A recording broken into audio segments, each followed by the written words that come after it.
To me, it always works when there's a mutual respect.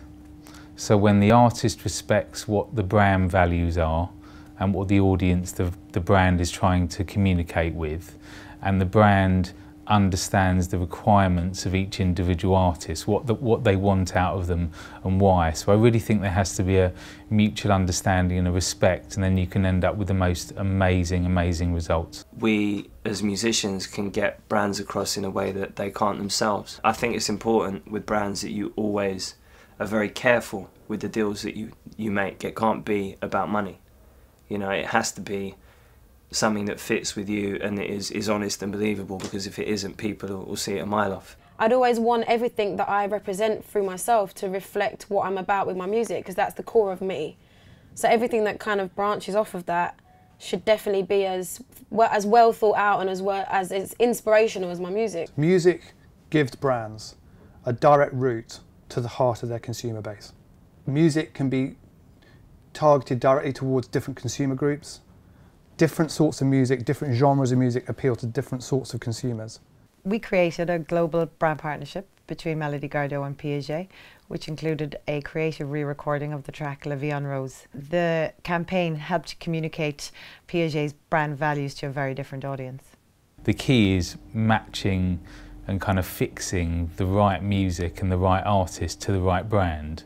Ellie Goulding's Explosions went on an ITV trailer. It worked beautifully. All of a sudden you see it climbing the iTunes charts. The label get involved, they make a video, they take it to radio, and they create a halo effect around that experience that is a great partnership for both. Some of the branding deals that I've done have enabled me to do things that I wouldn't be able to without having had those deals in place. You know, we've done loads of one-off gigs and secret gigs where people have had to apply for tickets. You know, tickets have been free, but they've had to apply for them, answer a question or do things to obtain those tickets, and it gives me the opportunity to give back a little bit. When we first started, Down with the Trumpets, which ended up being like our first single, which did really well, it was on our MySpace for like 9 months, and no one gave a toss really. Like, oh, I don't think anyway. I mean, like, I think people liked it. But we made a video, and that 2 months later we had a record deal, and it's because when they saw our image with the music, they understood it suddenly. People were like, oh right, I get that. Our product managers are uniquely skilled people, and they're the gatekeepers of our music brands, and they have such an intense understanding of their market.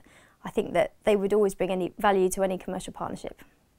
I think everybody's had the upside of some of the brand partnerships over the last 5 years. Recently, the way that the Emily campaign worked with O2, the way that Professor Green continues to work with Relentless, and this incredible thing that Swedish House Mafia have just done with Volvo at their final gig. I mean, these are just a few examples of things that everyone is excited by.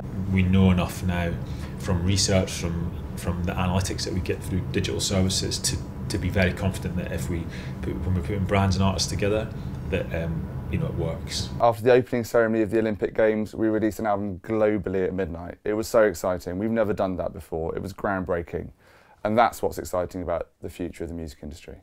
The whole industry's changed. You know, media is different, the platforms that we have now, everything crosses over. I don't think it's the relationship that's changed between brands and music, it's the accessibility that audiences now have. That's what's defining the multi-channel reach that brands can tap into and benefit. There's definitely ways where music and brand can just kind of like completely intertwine without seeming contrived. 5 years from now, hopefully less than that, one of the biggest selling songs and videos watched on the internet is going to come to you from a brand. I kind of get a bit bored when it's just like requests for let's write a big check for the biggest act at the moment. I think anyone can do that. I think the key is finding out what the brand wants, really understanding what the audience is, and then using the best experts to marry that brief with coming up with the right music for that individual request. Now is the perfect time for the next phase for Globe.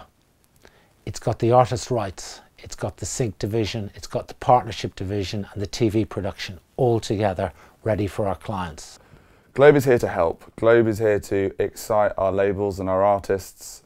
We're here to work with new partners, explore new areas, whether it's a brand partnership, a piece of music, a release of a record. We're here to make things simple, and we're here to make things exciting. Globe. Globe. Globe. Globe. Globe. Globe. Globe. Globe. Globe. Globe. Globe. Globe. Globe. Music is our world. Music is our world. Music is our world. Music is our world. Music is our world.